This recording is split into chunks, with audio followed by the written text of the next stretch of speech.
Hey guys, welcome back to another week of What's for Dinner, but this week is going to be a little bit different because these are all one pot meal ideas. So this is where you can just dirty one pot for the whole entire meal. Makes cleanup really simple and easy. So I have 4 different recipes that are all one pot meals today. If you are new here, don't forget to hit that subscribe button. I would love to have you. I do lots of What's for Dinner videos on my channel every single Sunday. I have a crock pot series going on right now, and I share tons of other food related content. So if that is something you're interested in, make sure you are subscribed, and let's go ahead and get into all of these one pot recipes.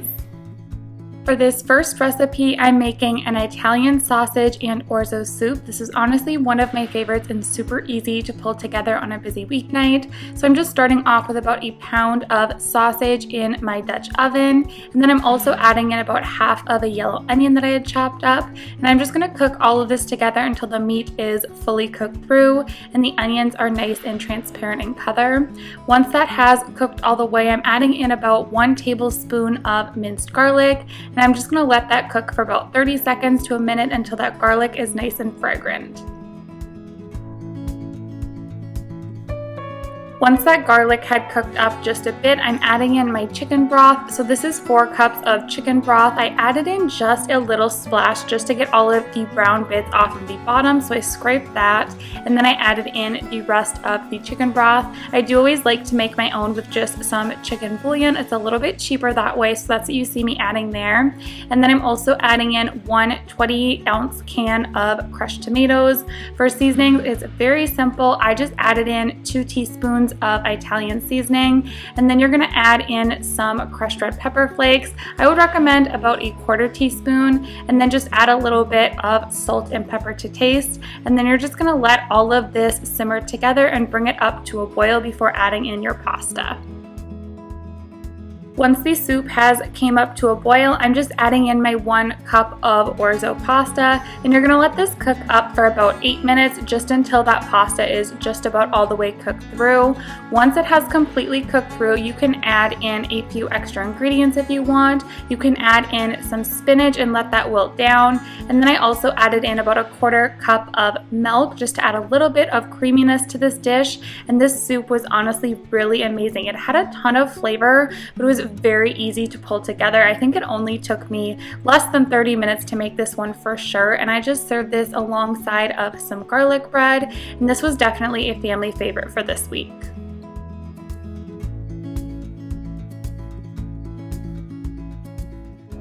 For this next weeknight dinner, I'm making a 1-pot beef stroganoff. I have been making this one for years, and it's definitely a go-to in our house. So I'm just starting off with 1 pound of lean ground beef, and then I'm adding in 1 onion that I cut up.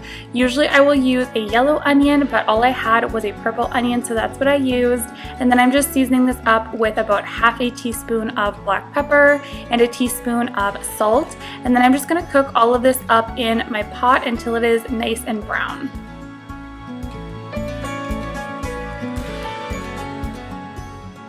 Once my ground beef is completely cooked through, I'm adding in a good amount of minced garlic, probably about 3 or 4 cloves of minced garlic, and I'm just letting that cook up until it's nice and fragrant. And then I'm adding in 1 jar of sliced mushrooms, and I'm just mixing that together before adding in my broth. You can also use regular mushrooms here and just make sure that you cook them all the way. And then I'm adding in about 4 cups of beef broth, along with 1 tablespoon of Worcestershire sauce, and I'm just gonna let this come up to a boil before adding in my pasta. So for my pasta, I'm going to be adding egg noodles this time. So this is about 4 cups of egg noodles. I'm just throwing them right into my pot. I'm gonna cover this up and let them cook for about 15 minutes or so. You do want to make sure that your noodles are fully covered so that your noodles will actually cook all the way through. After my noodles are completely cooked through, I'm just getting my cream cheese and adding it. I did leave this out to let it soften a little bit, but this is about a 1/4 cup of cream cheese. I do like to break mine up into little pieces when I add it into the pot. And then you're also going to need a 1/4 cup of sour cream. Both of these together are just gonna make it really delicious and creamy. At this point, your heat should be turned off and you're just gonna let all of this melt together. This is definitely one of my all-time favorite dinners. I absolutely love this recipe. This is a really good crowd pleaser. I love making this when people come over for dinner because it's very budget friendly and it's definitely a very rich and creamy pasta. So this is a really, really good family favorite of ours that I think you're really going to enjoy. This was very easy to make and I just served it alongside of some green beans. I just threw those in the microwave and this was a great weeknight dinner. For this next recipe, I'm making some creamy garlic buttered chicken. This is a new recipe for me, but I'm just starting off with some chicken thighs. I just added a little bit of salt and pepper to both sides. You could add some extra seasonings here if you wanted to, and you can also use a different cut of meat if you'd like. You can use either skinless or with the skin on chicken thighs. You could use wings, or you could also use some chicken drummies. Just use whatever you have on hand. Now heading over here to my pot, I'm just adding in a little bit of olive oil, and then I'm adding those chicken thighs right in the oil once it is nice and hot. This is just going to brown up both sides of my chicken thighs just to make them a little bit more crispy and give them a little bit more flavor. I'm not going to be fully cooking them in my pot like this, but I will be putting my Dutch oven into the oven and that's how they will finish cooking. But just make sure to get both sides of your chicken thighs nice and brown.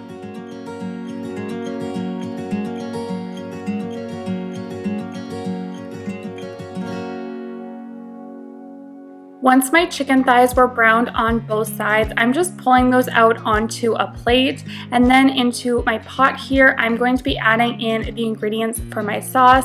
I did go ahead and drain the extra fat out of this pot because I didn't want my sauce to be super fatty, but now I'm just adding in a good amount of butter, probably about 4 tablespoons of butter here, and I'm just letting all of that melt together before adding in the rest of my ingredients. Now this recipe called for a ton of garlic. It actually called for about 15 cloves of garlic. I would say added in about 1/8 cup of minced garlic. I just used the jarred kind. I let that cook up for like 30 seconds to a minute, and then I'm adding in 1 cup of chicken broth along with about 1/4 cup of milk, or you can also use heavy whipping cream, and I just let that come up to a simmer. Of course, I'm seasoning this up with a little bit of salt and pepper. Of course, you can use whatever other seasonings that you like. I did add a little bit of onion powder and some garlic powder, along with a little bit of Italian seasoning, just because those are my favorites. But you're just gonna let this get a little bit warmer before adding in your Parmesan cheese. The recipe only called for a couple tablespoons of Parmesan cheese, but I went ahead and added a full 1/4 cup just because we really like cheese in our house, and I just let all of that melt together before adding in my chicken thighs. Now remember that these chicken thighs are not completely cooked through, so we're actually going to be throwing my Dutch oven right into the oven. Now if you don't have a Dutch oven, you could just transfer this to a casserole dish at this point, but I'm just taking my whole pot and sticking it right into the oven at 350 degrees. I bake these for about 25 to 30 minutes, but you do want to make sure that they are fully cooked through. This was a really good dinner. I just served it alongside of a side salad, and it was a very easy dinner. For this next one pot meal, I'm just making a cheesy potato sausage skillet. This is something that I have been making for years. My kids love this one, my husband loves it. It's also a very budget-friendly option. So I'm just starting off with about 6 russet potatoes. You can use any kind of potato for this, and you can also do a little bit more or a little bit less. We were serving extra people on this night, so I added a few more extra potatoes in there just to make the meat stretch a little bit farther. So I'm just slicing up about 6 potatoes.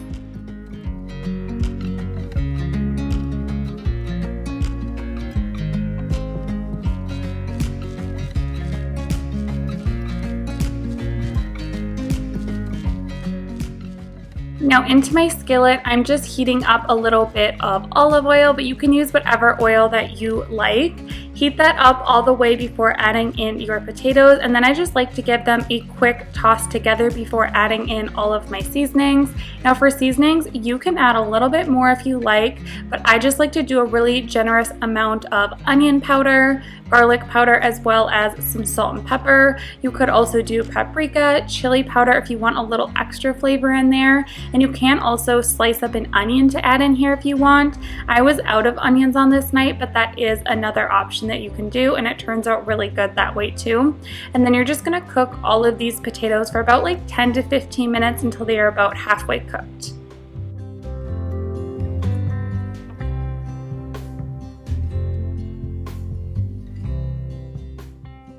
While my potatoes are cooking, I'm just getting my sausage ready to go. So this is Polish sausage, but you can use whatever you have on hand. I'm just using Polish because I have a ton of it to use up in my freezer, but I've used so many different types of sausage for this recipe and it always turns out really good. I've used kielbasa, I've even used broth, and it's great for this recipe.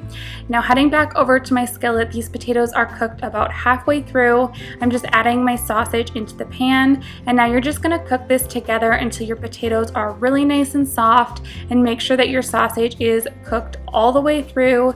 You can pop a lid on there just to make sure that it really cooks well. And then once everything is completely cooked through, I like to just add on our favorite cheese, which is Colby and Monterey Jack, and then I just let that melt down, and you are left with a really quick and easy weeknight dinner. This is very budget friendly, and it's also something that my kids eat really well. So this is definitely a really good meal to try out if you are on a budget. Alright guys, that is going to wrap up this week of What's for Dinner. I really hope that you enjoyed all of these recipes. If you did, don't forget to give it a thumbs up. Hit that subscribe button if you are not subscribed already. I share tons of recipes on my channel, especially really easy ones. I have a crockpot series going on, and I do upload a new What's for Dinner video every single Sunday. So if that is something you're interested in, make sure you are subscribed. But I will catch you all in my next video. Thanks so much for watching. Bye. As a young girl, the fields were mine. We played hide and seek for hours, raised our shadows among the pines. So offshore, playful and free, without a